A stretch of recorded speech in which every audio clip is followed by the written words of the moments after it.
2026 con l'obiettivo di concluderli tra il 2030 e il 2031. Parte l'iter per completare la terza corsia della A4 tra Venezia e Trieste. Firmato il contratto di affidamento dell'ultimo tratto, cantiere da quasi 1 miliardo. Statale 51 Alemagna, dal vertice in prefettura la decisione tanto attesa. Da venerdì, salvo eventi estremi, la strada sarà aperta anche di notte. Tragico incidente nella tarda serata di ieri all'interno di una galleria a Frisanco nel Pordenonese, 2 feriti e 2 morti, le vittime avevano 19 anni. È ancora giallo sulle cause del rogo che ha provocato la morte di Niccolò Martini nella casa disabitata a Montebelluna, nulla viene escluso, nemmeno l'ipotesi dolosa, venerdì l'autopsia sul 34enne. Si fingono nuovi vicini di casa e distraendo un'anziana la svaligiano la casa. L'ultima frontiera dei furti a Preganziolo, una coppia in azione, vittima un 82enne, la rabbia del figlio, rubate anche i ricordi di una vita. Sicurezza del Piave, scendono in campo anche le associazioni ittico-venatorie coinvolte dalla provincia di Treviso nel controllo dei bagnanti, ma c'è chi si tuffa in barba al divieto di balneazione anche nel Sile. A Jesolo, dopo il divieto di fumo lungo la battigia, ora il Consorzio Turismo ha creato la prima smoking area del litorale, una iniziativa per sensibilizzare contro l'abbandono dei mozziconi in spiaggia. Edizione regionale dei telegiornali di Antena 3, buonasera e ben ritrovati. Dunque in primo piano la sottoscrizione a Trieste del contratto per l'affidamento dei lavori per l'ultimo tratto della terza corsia in A4 tra San Donà di Piave e Portogruaro. Si prevede la conclusione dei lavori nel 2030. Devo dire un'opera la più importante a livello nazionale che parte, perché stiamo parlando di un'opera che sfiora i 900 milioni, principalmente 870 milioni di euro. È lungo poco più di 25 chilometri, ma prevede la ricostruzione di 9 ponti, 3 cavalcavia, 12 sottopassi, 50 attraversamenti idraulici e 2 vincoli autostradali. È l'ultimo tratto della terza corsia dell'autostrada A4 Venezia-Trieste, quello compreso tra San Donà e Portogruaro, per il quale i lavori partiranno nel 2026 per una durata di 5 anni e mezzo. Oggi la firma a Trieste del contratto per l'affidamento dei lavori aggiudicati al Consorzio Stabile Teria. Non è un mero ampliamento, ma è un vero e proprio rifacimento di una tratta autostradale molto importante nell'ambito ricordo dell'A4, la Venezia-Trieste, che oggi è diventata non più un'autostrada snodo per l'Italia, ma per l'Europa e in particolare per i traffici est-ovest. Con questo importante passaggio iniziamo il completamento della terza corsia. Vicino al €1 miliardo il quadro economico per questo ultimo lotto di lavori che completerà tra il 2030 e il 2031 tutto il tratto a 3 corsie della A4 tra Quarto d'Altino e Palmanova per un totale di 83 chilometri. Come per gli altri lotti non si tratta di un semplice ampliamento, l'autostrada sarà interamente demolita e ricostruita. Andrà oltretutto ad agire su un tratto particolarmente delicato che quindi deve vedere un'opera infrastrutturale che seppur la chiamiamo un allargamento in realtà è una nuova autostrada, perché le opere previste di fatto costruiscono un nuovo pezzo importante di autostrada.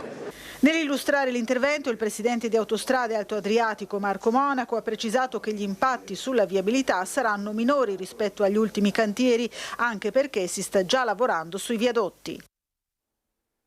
La statale Alemagna sarà riaperta all'altezza di San Vito di Cadore da venerdì prossimo anche nelle ore notturne grazie ad un sistema di monitoraggio e allertamento attivato dalla provincia di Belluno.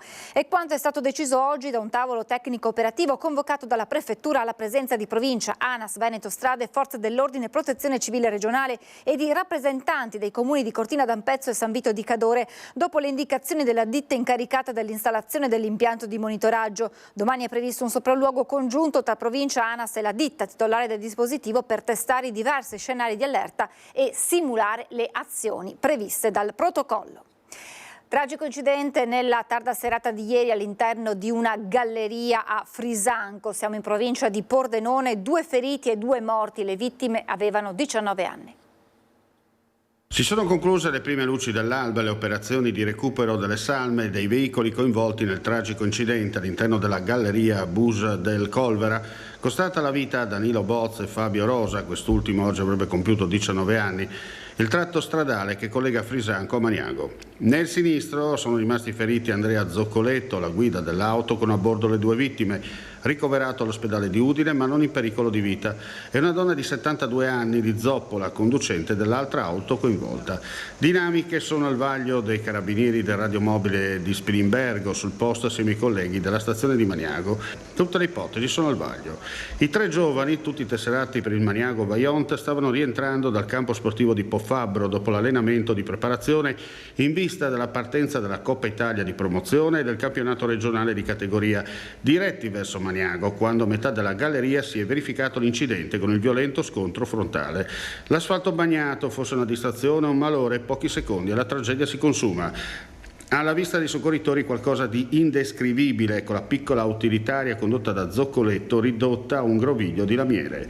Il lavoro dei vigili del fuoco per estrarre i corpi senza vita dei 2 giovani, poi lo straziante compito dei familiari nel riconoscerli. La notizia dell'incidente ha fatto il giro della valle, in pochi minuti con tantissimi amici che hanno raggiunto il luogo della sciagura. Lacrime e disperazione appena presa l'identità delle vittime.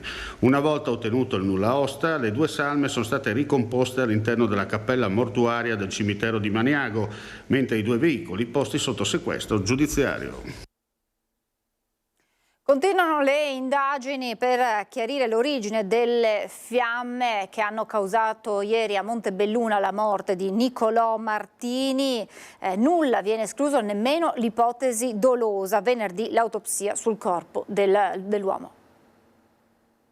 Non sarebbe stato un mozzicone di sigaretta a sviluppare il grave incendio divampato al primo piano della casa di via Colmoschin, dove ha perso la vita Nicolò Martini, 34 anni. Si attendono gli esiti degli accertamenti eseguiti dai vigili del fuoco per capire cosa possa aver provocato il rogo. Per ora nulla viene escluso, nemmeno la matrice dolosa. L'uomo, di origine russa, era stato trovato senza vita a terra in una camera da letto al piano superiore. Forse ha tentato di alzarsi, ma le esalazioni del fumo lo hanno stordito e poi portato alla morte. La procura di Treviso ha disposto l'autopsia sul corpo del 34enne che verrà eseguita dall'anatomopatologa Gabriella Franchetti nella giornata di venerdì.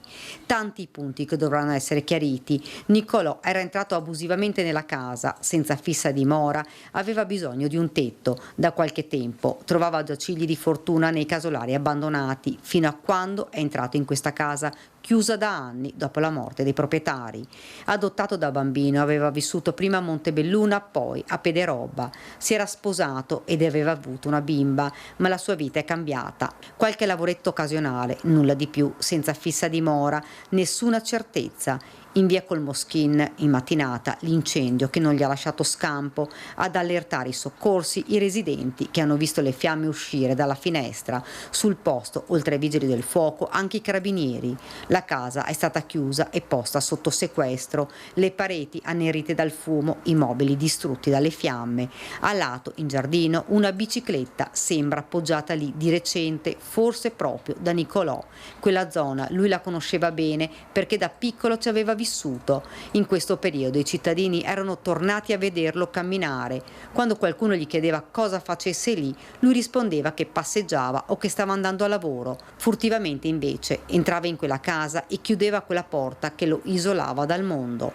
Nessuno l'ha aiutato, dice un amico, ed è morto solo in quella casetta che un tempo era ben curata, dove vivevano madre e figlio, diventata alla loro morte uno stabile disabitato e abbandonato, e dove Nicolò aveva trovato rifugio.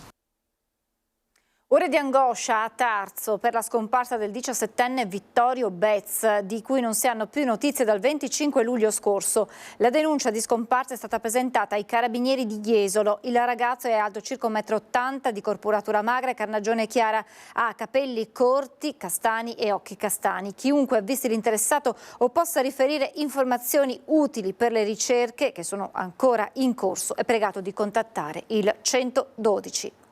Siamo nuovi vicini di casa, raggirati e derubati 2 anziani di Preganziol che hanno aperto la porta ai ladri.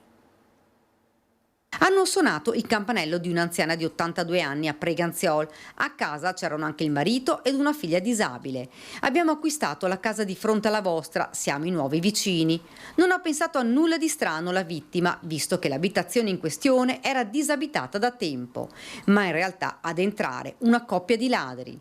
A raccontarci quanto accaduto è il figlio dell'anziana che vive all'estero e che è stato subito allertato dalla mamma. Sono entrati, mia madre gli ha offerto il caffè e tutto, si sono seduti, tutto. Nel frattempo l'altro, da quello che ho capito, è andato in camera da letto e ha raffato quello che ha potuto e ha raffato abbastanza. Ricordi di una vita preziosi che l'anziana custodiva con amore, compresa una collana d'oro del nonno della signora. I malviventi, che parlavano in italiano ma con un accento straniero, forse tenevano la famiglia sotto controllo. Mio padre ha 92 anni, mia madre 82, hanno una sorella che ha un'infermità a casa. Sono un target, un obiettivo facile, come la maggior parte degli anziani, soprattutto in questo periodo estivo d'agosto, che tanta gente è via. L'82enne è ancora sotto shock per il furto subito. Grazie a Dio hanno solo portato via cose materiali, nel senso che non li hanno picchiati, non gli hanno fatto niente, grazie a Dio.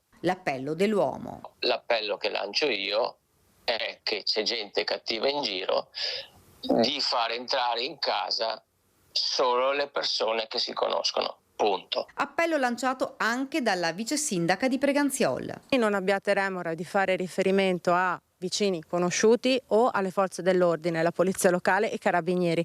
Quando avete timore che la persona che sta cercando, che vi sta chiedendo di entrare in casa non sia conosciuta, rivolgetevi a qualcuno che può esservi di supporto. Fondamentale, spiega, anche quella di aderire alle reti di vicinato presenti in tutte le frazioni. Ora, dopo la denuncia, le indagini delle forze dell'ordine per dare un volto ed un nome alla coppia di ladri.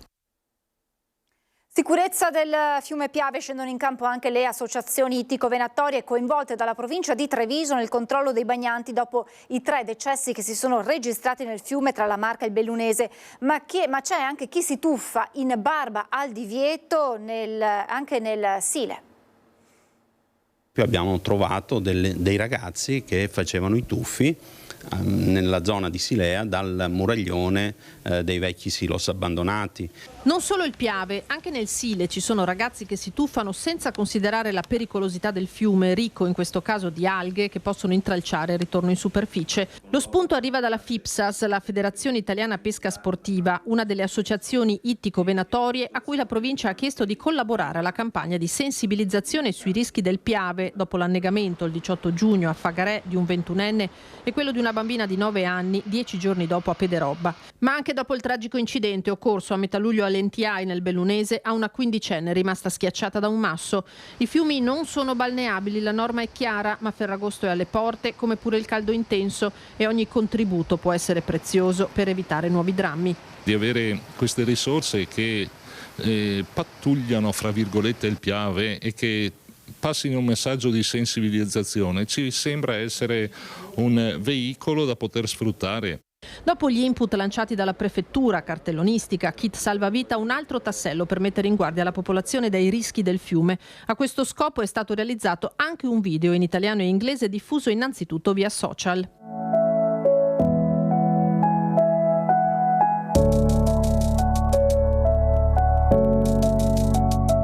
Le 3 associazioni coinvolte sono pronte a mettere in campo in totale oltre 200 operatori sotto il coordinamento delle guardie provinciali. Un primo incontro per pianificare come organizzare questa forma di controllo è previsto nelle prossime ore. I volontari non avranno potere sanzionatorio, di contro dovranno essere pronti a gestire eventuali reazioni scomposte dei bagnanti. Facciamo dei corsi di aggiornamento con la nostra vigilanza e tutti quanti devono comportarsi in un determinato modo. Hanno una divisa e sono dei pubblici ufficiali. Di conseguenza si comportano in un modo, loro parlano e basta, non intervengono. Attualmente giriamo e poi chiamiamo chi di dovere. Le associazioni hanno chiesto infine anche del materiale informativo multilingue da distribuire a chi frequenta il Piave. Non c'è conoscenza del Piave perché magari ci sono anche altre realtà al di fuori dei trevigiani che non conoscono le problematiche e le difficoltà che ha il Piave nei confronti delle persone che magari o poco capaci di nuotare o comunque che non conoscono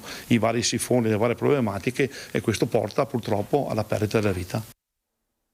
Siamo alla politica con il Partito Democratico che scioglie le riserve dopo aver presentato per primo il candidato presidente Giovanni Manildo. Ora da Padova arrivano i primi nomi delle liste elettorali. Per noi, per il Partito Democratico, per il centro-sinistra, per Giovanni Manildo, le elezioni regionali sono una cosa seria.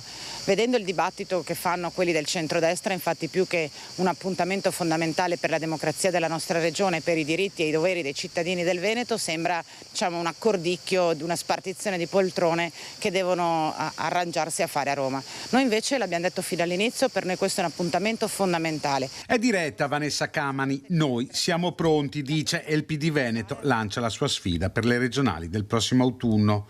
Dopo la direzione provinciale del partito a Padova, ecco i nomi dei candidati che sosterranno la corsa di Giovanni Manildo. Sono stati decisi infatti 8 dei 9 nomi che comporranno le liste provinciali per il Partito Democratico Padovano. Oltre alla capogruppo uscente Vanessa Camani, anche il vice sindaco e assessore Andrea Michalizzi. Mi candido alle elezioni regionali, ringrazio chi mi ha sostenuto e incoraggiato in questa scelta. Lo faccio perché dalla regione si possono fare tante cose importanti per il nostro territorio, per la nostra città e per la nostra provincia. A scendere in campo, oltre ai 2 big, anche la segretaria provinciale ed ex sindaca di Lubano, Sabrina Doni, legata all'area cattolica del partito. Anche un altro ex sindaco sarà presente in lista. Si tratta di Luciano Sguotti, già primo cittadino di Conselve. Non solo amministratori locali però, perché presente in lista anche Virginia Libero, 28 anni, per 7, rappresentante degli studenti in senato accademico. Intanto noi abbiamo scelto di tentare di fare una lista competitiva raccogliendo le migliori energie e risorse del partito e anche vicine o esterne al partito, perché fa parte degli impegni che ci siamo presi, cioè fare una lista che racconti la complessità, la pluralità della nostra comunità politica. Ognuno farà la sua corsa. L'unico dubbio che ora resta è la data delle elezioni che secondo rumors potrebbero essere il 16 o il 23 novembre prossimi. Mentre gli altri non ci dicono ancora quando si voterà, noi siamo pronti. Abbiamo il nostro candidato presidente che ha unito una coalizione molto ampia di centrosinistra. In questi giorni si stanno completando anche le liste nelle circoscrizioni provinciali e per quanto riguarda Padova ho l'orgoglio, l'onere anche di rappresentare e guidare la lista del Partito Democratico nella città di Padova e nella sua provincia. In casa centrodestra, Fratelli d'Italia non abbandona l'obiettivo di ottenere il candidato alla guida di Palazzo Balbi. Nella Lega invece tiene banco il no di Giampaolo Bottaccina all'autocandidatura per il Consiglio. Io credo che il capitano di una nave debba essere sempre a disposizione del partito, quindi se il partito riterrà opportuno che io sia presente nelle liste di Fratelli d'Italia, io ci sono sempre pronto. Manca solo l'ufficialità per il presidente provinciale di Fratelli d'Italia in rampa di lancio per le regionali nella squadra trevigiana dei Meloniani, così come stanno per essere messe nero su bianco le liste in tutte le province. Il partito di Giorgia Meloni scalpita e non vuole abbandonare il sogno della guida di Palazzo Balbi. Così, se tutti gli indizi di questi giorni sembrano portare alla Lega, il numero 1 del partito nella Marca si dice ancora fiducioso, anche per i tempi. Io credo che il tempo, che ci vuole per fare una scelta così importante servirà poi a governare uniti e soprattutto a dare risposte ai cittadini, per cui manca credo davvero poco, è questione di qualche settimana. Il nome farà da effetto domino anche per la composizione di un'eventuale giunta in caso di vittoria. Quanti assessori meloniani dovrebbero far parte della squadra? Non è una questione di numeri, io non mi occupo di fare risico e di bandierine, io credo che in base ai risultati elettorali poi tutte le forze di centrodestra avranno un importante riconoscimento, per cui l'obiettivo è quello di lavorare sui programmi, sulle idee, sulle proposte, sulle persone. Il giorno dopo, in base ai risultati, ogni partito, sono sicuro, avrà soddisfazione. Soddisfazione non è la parola giusta invece per un pezzo da 90 della Lega come Giampaolo Bottaccin, campione di preferenze con l'11% raccolto nel 2020, ma da almeno 2 anni in rotta con i vertici e con l'area salviniana del partito. Nel carroccio in queste ore tiene banco la sua mancata autocandidatura a consigliere, l'unico fra gli assessori della giunta Zaia a non presentare il modulo al regionale. Una scelta che non preclude comunque una chiamata per Palazzo Ferrofini, e sta proprio qui il punto. Chiaro il messaggio ai vertici regionali, Alberto Stefani in primis. Spetta a lui decidere se la Lega lo ritiene un valore aggiunto. Vede la voce consenso ma anche risultati, tra i quali l'autonomia idroelettrica, gli oltre 2 miliardi ottenuti per le opere di difesa del suolo, le leggi su protezione civile e cave. Altrimenti non è improbabile che a Bottacin si guardi intorno. Le sirene di Forza Italia sono sempre state molto forti e costanti. Se non è un out-out, poco ci manca. Voltiamo pagina. Inaugurata questa mattina a Jesolo, allo stabilimento Oro Beach, la prima smoking area del litorale. Ulteriore tassello in un ragionamento che stiamo portando avanti sul tema del fumo in spiaggia. L'abbiamo iniziato con il divieto di fumo in battigia previsto per quest'anno, con un occhio all'ambiente. Aperta ufficialmente all'interno dello stabilimento balneario Oro Beach la prima smoking area del litorale di Jesolo. È un'iniziativa che ci sta particolarmente a cuore perché unisce due dei valori cardine di Jesolo Turismo, innovazione e sostenibilità, che sono anche i valori che stanno ispirando il rinnovamento dei nostri stabilimenti balneari. Un progetto che rientra nel più grande obiettivo della città di mare, quello della sensibilizzazione contro l'abbandono di mozziconi in spiaggia. Purtroppo l'abbandono di mozziconi è ancora una pratica molto diffusa e vorremmo che scomparisse, e con un occhio alla vivibilità, quindi alla possibilità per tutti gli utenti della spiaggia di vivere in serenità i momenti di relax. Quindi con la nostra partecipata a Jesolo Turismo abbiamo allestito questa che è un'area smoking che permette alle persone che desiderano fumare di farlo con socialità in un ambiente accogliente e anche generando un ulteriore plus che è il riciclo dei mozziconi. Oltre a regalare minuti di relax in un contesto dedicato, permette anche ai nostri ospiti di fare del bene all'ambiente grazie alla possibilità di riciclare i mozziconi di sigaretta attraverso la colonnina di Resig. Questi mozziconi di sigaretta daranno infatti vita a nuovi materiali plastici. Soddisfazione dunque per il primo progetto per rendere la spiaggia un luogo smoking free. Contestualmente a questo, il Comune di Jesolo ha presentato anche una campagna di comunicazione e informazione relativa all'introduzione del divieto di fumo lungo la battigia, provvedimento entrato in vigore a maggio 2025. Iniziative che rientrano all'interno della campagna comunicativa Jesolo Respect. Una serie di norme di buon comportamento per chi visita la nostra città, appunto sul tema del fumo, ma che potrà avere altre declinazioni su tanti altri temi nel prossimo futuro. È tutto per questa edizione, adesso la sigla e le previsioni del tempo. Grazie per averci seguito, buona serata.